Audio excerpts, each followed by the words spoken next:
Bonsoir à tous, bienvenue, nous sommes le mercredi 27 septembre et comme promis, nous revenons ce soir sur la célébration présidée hier en la cathédrale d'Ottawa.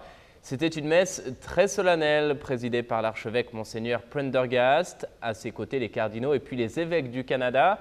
Ensemble, ils ont célébré la fête des saints martyrs canadiens. On écoute un extrait de l'homélie prononcée par l'archevêque de Québec, le cardinal Gérald Cyprien Lacroix. Dans une lettre à son fils Claude, à l'automne 1649, Sainte Marie de l'Incarnation écrit ces lignes au sujet des Jésuites martyrs. Ils avaient l'esprit du Verbe incarné. C'est cet esprit qui fait courir par terre et par mer les ouvriers de l'Évangile et qui les fait martyrs vivants avant que le fer et le feu ne les consument. Des martyrs vivants, c'est-à-dire des disciples de Jésus qui ont déjà donné leur vie pour le Christ et pour l'avancement du royaume de Dieu dans ce pays en train de naître, sans attendre le moment du témoignage ultime par le martyr. Jésus disait à ses disciples, « Amen, amen, je vous le dis, si le grain de blé tombé en terre ne meurt pas, il reste seul. Mais s'il meurt, il porte beaucoup de fruits. » Dans notre spiritualité chrétienne, la mort et la vie se côtoient.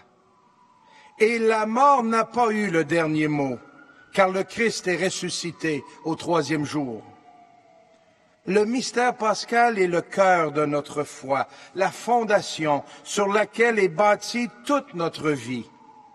C'est cette espérance fiable qui permet d'aller jusqu'au bout dans l'amour. Et puis lors de cette cérémonie, les évêques ont notamment souligné le 150e anniversaire de la Confédération. Dans ce contexte, donc, ils ont consacré le Canada au cœur immaculé de Marie. Ce sont les 3 cardinaux qui ont guidé la prière de consécration, dont voici un extrait. Plein de confiance, nous venons à toi aujourd'hui pour rendre grâce au Seigneur à l'occasion du 150e anniversaire de la Confédération du Canada. Rassemblés dans la communion du Père, du Fils et du Saint-Esprit, nous nous plaçons complètement dans le sanctuaire de ton cœur et confions le passé, le présent et l'avenir du Canada à tes soins maternels. Et puis au Vatican, à présent, comme chaque mercredi, l'audience générale du pape, le Saint-Père a poursuivi son cycle de catéchèse sur l'espérance. On écoute un résumé de sa réflexion. Les pauvres sont depuis toujours les premiers porteurs d'espérance. Et c'est par eux que Dieu est entré dans le monde.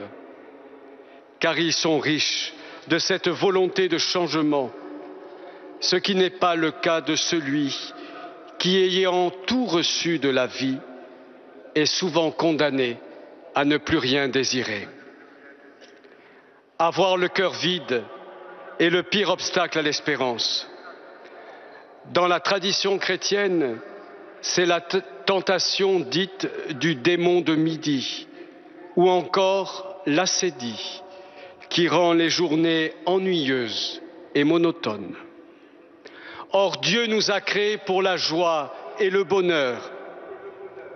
Voilà pourquoi le chrétien sait que cette tentation doit être combattue en invoquant le nom de Jésus. Seigneur Jésus-Christ, Fils de Dieu, aie pitié de moi, pécheur. Car dans le combat à mener contre le désespoir, si Dieu est avec nous, personne ne nous volera l'espérance. Et c'est ainsi que s'achève cette émission. Merci à vous de nous avoir suivis. Je vous souhaite une très belle soirée. À demain.